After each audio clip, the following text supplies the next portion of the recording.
Good evening. My name is Kisa Takesue. I'm the Director of Leadership Programs, and I'm so delighted that you're taking some time out of your busy schedule to learn more about our leadership programs at Brown's Leadership Institute. The agenda for this evening is a little bit of an introduction for myself. We'll do an overview of the program, including program dates. I'll highlight some courses that you may be interested in. We'll review what students can expect, as well as what we expect of students, review the application process, and then have time for questions and answers. You may see that there is a question box on the on the right hand of your screen. I will get to those questions at the end of the presentation, so please feel free to type in questions and I will get to them at the end of the presentation. Also, as a reminder, if you could please mute your microphone that's also on the right of the screen if you have not done so already, that I would greatly appreciate that. So without further ado, we'll get started. I'm excited. We have folks from all over the country and a few international folks as well.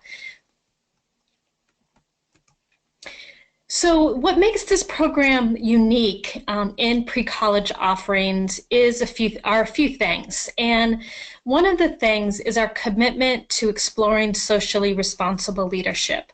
There are other programs certainly that promote leadership development in high school students. That's a very common, important goal and mission that many schools have. I believe that one of the things that makes Brown's program unique is that we really situate the concept of leadership in the context of socially responsible leadership. So we really explore leadership for the purpose of social change, and leadership is a way of engaging in your community. Often leadership is conceptualized as a positional concept where you're a leader if you're the president or the CEO of a company or a business, and those certainly are examples of leadership. But in the Leadership Institute, we also really want to talk about and encourage folks to think about leadership is when you're engaged, when you care, when you're making a difference in your community. The other thing that makes our program, I believe, unique is that we combine three fundamental components. There's academic content, so students are in class all day in one of the courses they choose. And then outside of class, we have leadership workshops focusing on a range of skills like situational leadership or leadership styles, public speaking, assertive listening, diversity. And then the third component is the development of an action plan. And this action plan does not need to be a huge, overwhelming, intimidating project. Rather, it's a way to encourage students while they're on campus to think about things they're already engaged in, or to think about issues or concerns related to their class or in their community that they could apply some of what they've learned when they return home. And I'll talk a little bit more about that. The Leadership Institute is comprised of 3 distinct sessions, and each session is 2 weeks long. As you can see, we have one that begins on the 25th with a departure on July 7th, another on July 9th with a departure on July the 21st, and then the third, July 23rd, with a departure on August the 4th. I do want to make note that the first session is during the 4th of July holiday, so that day is a holiday that's observed on campus and would have one less class day than the other 2 sessions. I also want to make sure to note that the cost of the program is $4,196. And unfortunately, our scholarship deadline has passed. However, we do have students who have very effectively engaged in a wide range of fundraising, such as GoFundMe or through Wishbone, through fundraising in their own community with the support of relatives. I do realize that for many families, this will be a cost that will take some considerable time and effort to gather the funds together, but hopefully as you hear a little bit more about the program, you can ascertain if this would be something that you would like to do. Each session of the 3 sessions offers 5 different courses, and when you look on the website, which is listed on the page in front of you, you can see an overview of all of the courses. I wanted to highlight just a few of these courses because I think they may be of particular interest to high school students, courses that they may not be able, or academic content they may not be able to take at school, and those that certainly have relevance to all the contemporary political issues that are going on currently. The first one I wanted to talk about was the course Informed Leadership, Combating Human Trafficking. This is taught by one of our Brown faculty whose specific area of research is on human trafficking, and it's a very complex, nuanced look at the sources of human trafficking, who is trying to seek resolution for human trafficking, what are some of the complications involved in human trafficking, whether it's involved with labor or other types of indentured servitude. It's a really intense, interesting, stimulating course that I would highly recommend. Another course that's really great, also taught by a faculty member, which I think is particularly of interest, certainly with recent American legislation, Trump, around issues around climate change, is a topic on environmental justice. And this is a broad-based look at not just environmental issues, but the concept of how environmental concerns and addressment of those concerns may be unequally distributed within different communities or even in different parts of the world. Other courses that are really interesting is one on identity, diversity, and leadership, which explores students' own personal social identities and the ways in which institutional systems of oppression can perpetuate inequality. So those that are interested in gender issues, issues around sexual orientation, race, religion, disability, and are interested in civil rights, this is a really interesting course.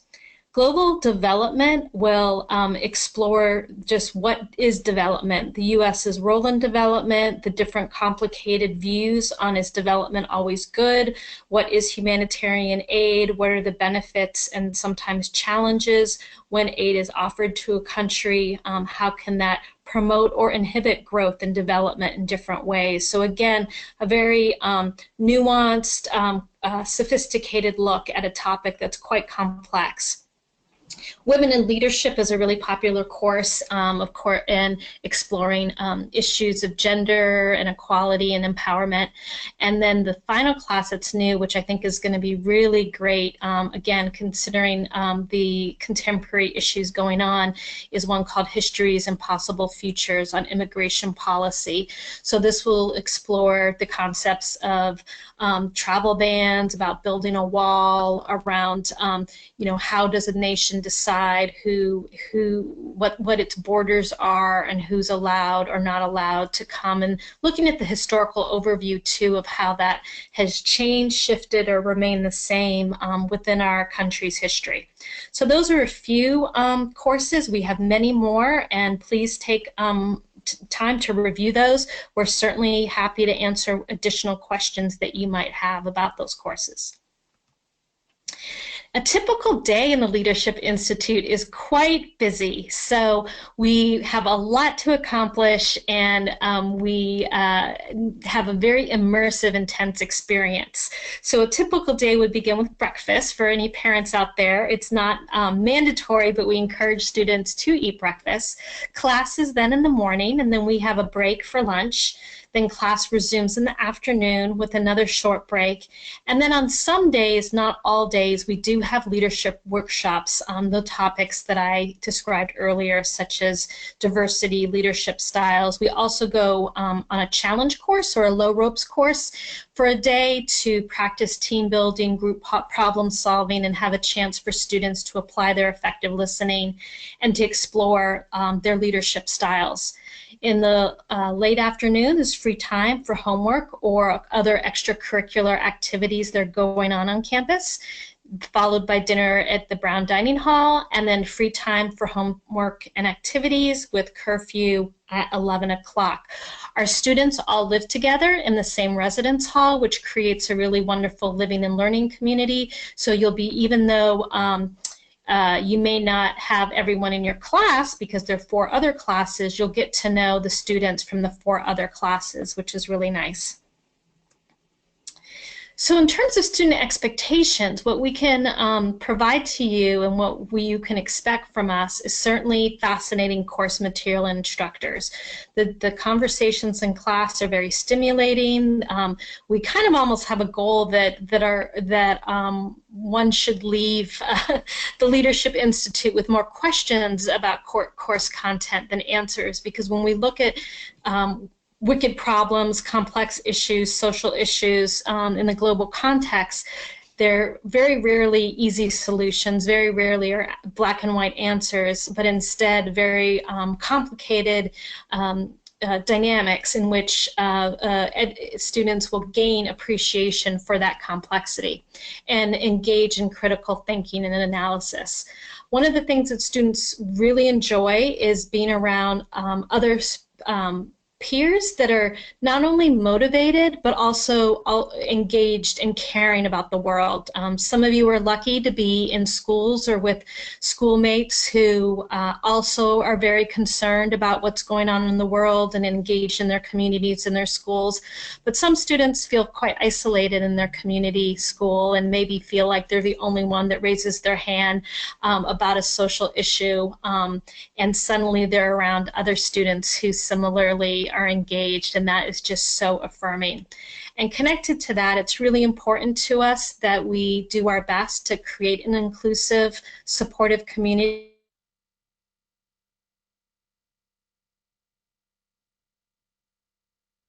We know that some schools can have to accept and embrace all students. And as I said earlier, you can expect challenging discussions not only in the classroom, but with your peers. And part of the college experience that students will enjoy is that adrenaline rush of just talking with students from all over the world and really neat people, and just wanting to learn so much from your peers.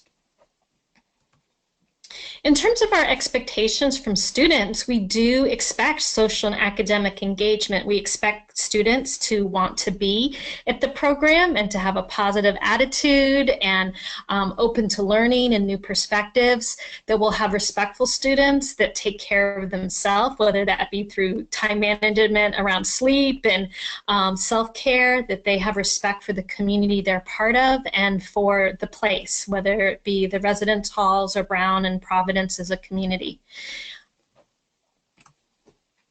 The application process is fairly straightforward. We do have an online application which includes a $75 application fee. If you're a student who's receiving free or reduced lunch, you can make a request for a fee waiver. We also request an official school transcript from the most recent semester or quarter or term. We know for some of you that might be coming out later, but the most recent one you have is what we need. And students are accepted on a rolling basis, and course enrollment is first come, first served. We have some courses that are getting close to full, and once they're full, there is a wait list, but you are not in the course until you are admitted. You pay the deposit fee, and then you actually enroll and select the course. So that's an important piece to know, that you are not in a course until you've been accepted, you've paid the deposit, and that you've actually selected the course within our online system. I am going to now go to the questions that you all have asked, but certainly make note that we always have folks available during business hours from 8:30 to 5 p.m. Eastern Time. That's the phone number, and we have wonderful folks that can answer all kinds of questions. You can also email us, and please make note of the website. And now, right now, I'm going to go to the questions. Whoops, I don't know what happened there. Give me a second there. Sorry about that. Okay, to questions. So we have a great question about homework.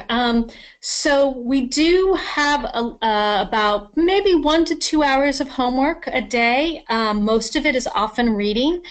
Sometimes they're journal entries or response papers, but there are no exams and there are no long papers. Probably the longest paper you would have is a few pages. Again, we're expecting people to be spending lots of time and energy involved in the workshops, as well as working on the action plan, which is the culmination really of the program.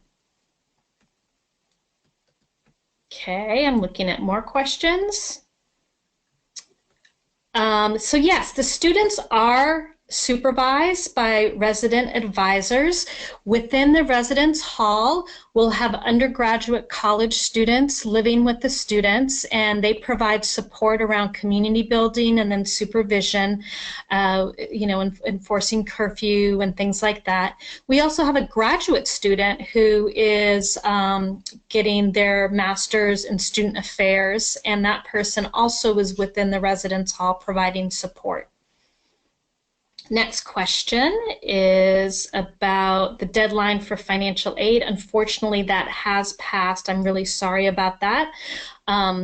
Again, we had talked about some fundraising ideas, or certainly if this year is not feasible, we would encourage you to think about next year. Our financial aid applications are available in December, so that kind of gives you a sense of the timeline and how quickly they are, the money is distributed. Typical activities that students can do during their free time. Honestly, even though we have a lot of activities, students often end up just hanging out and talking with each other because they find that so interesting.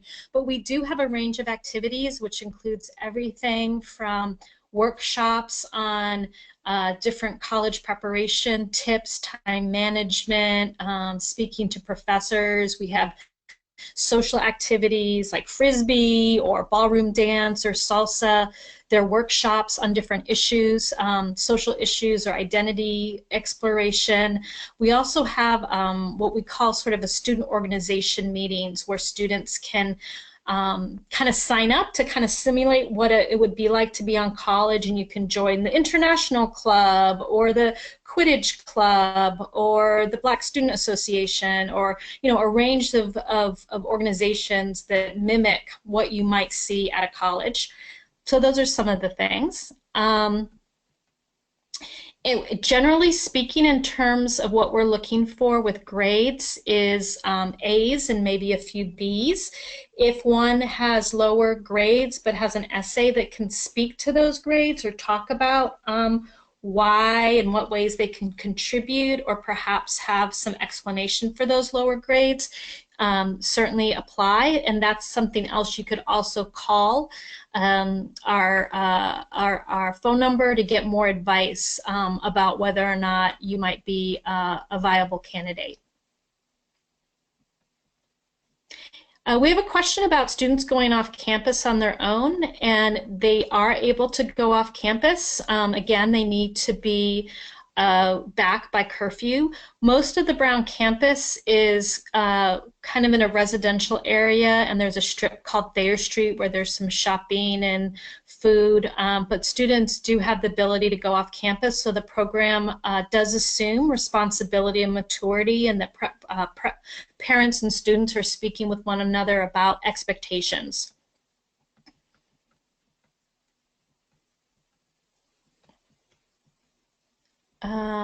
Yes, there are organized trips and activities on the weekend. There's some beach trips, a trip to Boston, things like that. Oh, great question about grades. So we do not do grades. We have what we call a course performance report, in terms of, and what that is the instructor fills out a narrative about what the course was about, what the expectations were in the course, and then has a paragraph about the students' participation.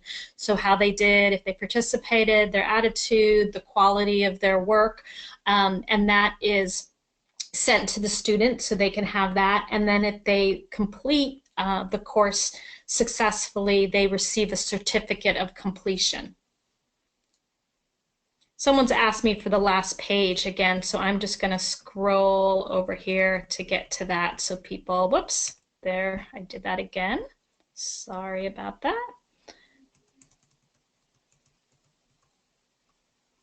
All right, so let me see what other questions there are. There's a question about roommates. So roommates are really just a random process. We do assign them based on ages if possible. So we would put two 17-year-olds together or two 16-year-olds if that's possible. Certainly the same gender is assigned, but that's how the assignments happen. And we do have rising sophomores, rising juniors, and rising seniors in our program. So again, for those that are rising sophomores, we encourage some maturity and confidence in living and studying with, taking courses with older students. Participants need to be a finished 9th grade to participate. So if you are not already in 9th grade, you would not be eligible. There's a question about the action plan, and the action plan is, so let me give you some examples, and you should look on the webpage as well. So for example, a student might have an action plan that they're, for example, I just got 2 emails from Muslim students whose action plan was to raise awareness about Islam and to kind of combat Islamophobia and stereotypes and prejudices around Muslims. And so their action plan was to think about ways to increase awareness in their school. So one just wrote me about how they had a hijab day where students were free to kind of just ask questions and learn about what a hijab was and its meaning and kind of all the questions you may be afraid to ask. Another student spoke to his school and then town council about what his experiences were like being Muslim.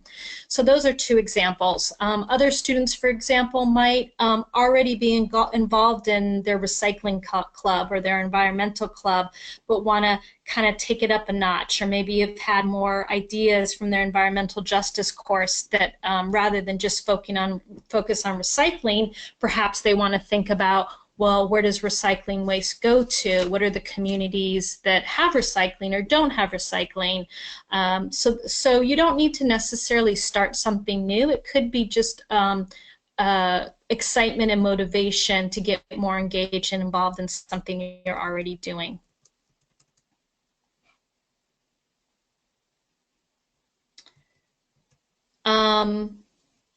Are the courses taught with hands raised by students in order to speak, or is it more like Harkness with student conversation? So it depends on the class and the topic. Generally, it's a discussion. Sometimes there's still hand raised, just so not everyone talks at once. But most of the classes are more seminar style than lecture style.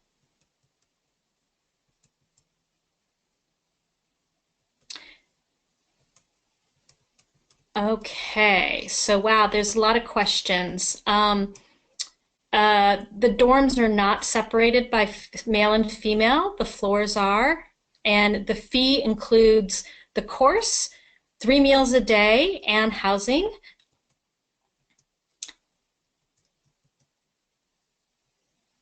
There are no college credits. That's another question. This course does not provide any college credits.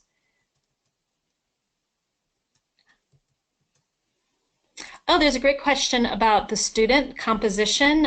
So we have lots of students that are both from all over the country and students that are international. I think probably we have about 20% international, and then in terms of the domestic students, we have students really from all over. So it's really nice for students to be able to meet people.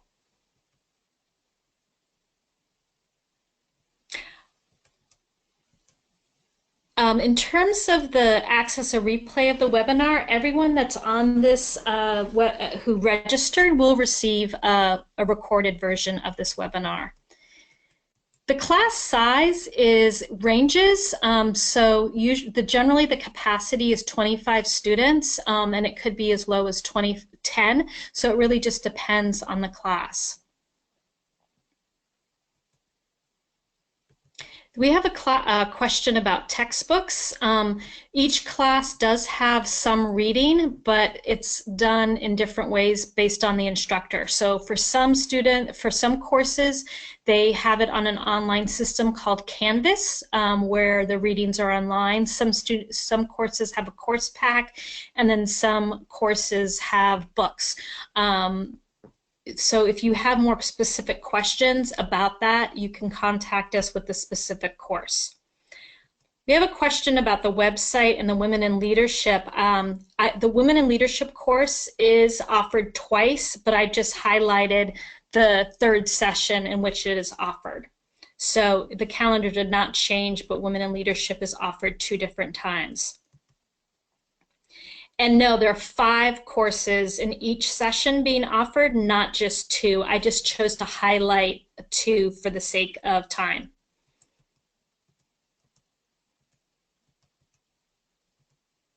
And the action plan is developed individually. And generally, in terms of a whole session, we generally have about 120 to 140 students in each session, excuse me.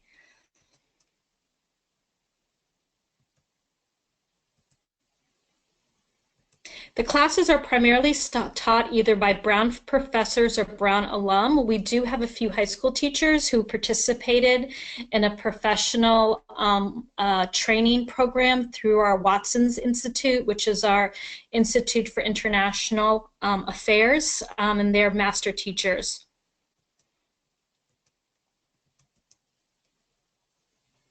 Students should arrive on the Sunday before the program starts.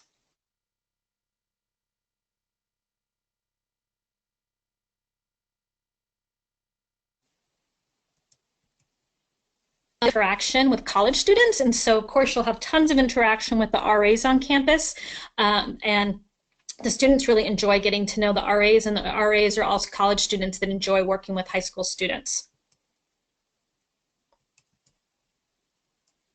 So in terms of what classes are offered, please look at the website, and then you'll see course listings or the course catalog, and you can see those questions.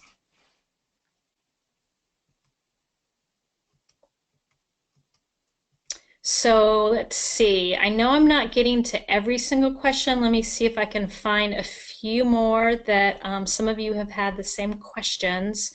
So please feel free to follow up if I haven't answered your question. Let's see.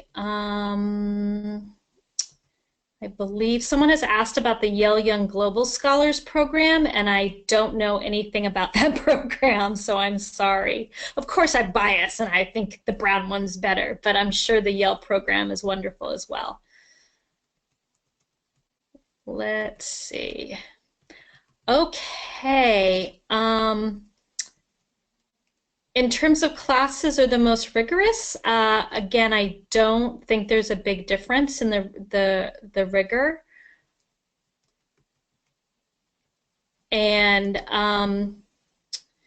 projects and presentations, there's a question about if they're group oriented, and I think some are group oriented and some aren't. There's certainly some focus on group work because we feel it is so essential as a skill. Adults on the call will know that most jobs, being able to collaborate and work as a team member is really important. So there is still some, there is some group work.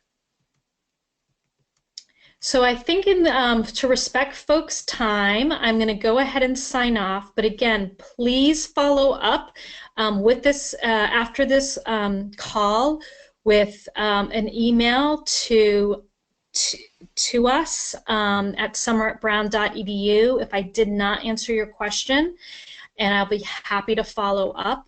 And I'm so happy that you spent time. I know you're super busy, but hopefully this gave you a better sense of the program. And again, the Leadership Institute is just one program within the whole pre-college at Brown. So there are other programs available. And if this one doesn't seem to be a good fit for what you're interested in, please look at the website to try and see if another program might be a better fit for you. So again, this will be emailed to all registrants, and I so appreciate your time, and I hope to see many of you this summer. And best wishes, and for the students out there, keep breathing, don't get too stressed about school, and try and enjoy yourselves, and try and focus on learning for learning's sake, okay? Because I know it's stressful and competitive out there, but you are wonderful just as you are. So best wishes to everyone, and thank you so much for your time. Bye-bye.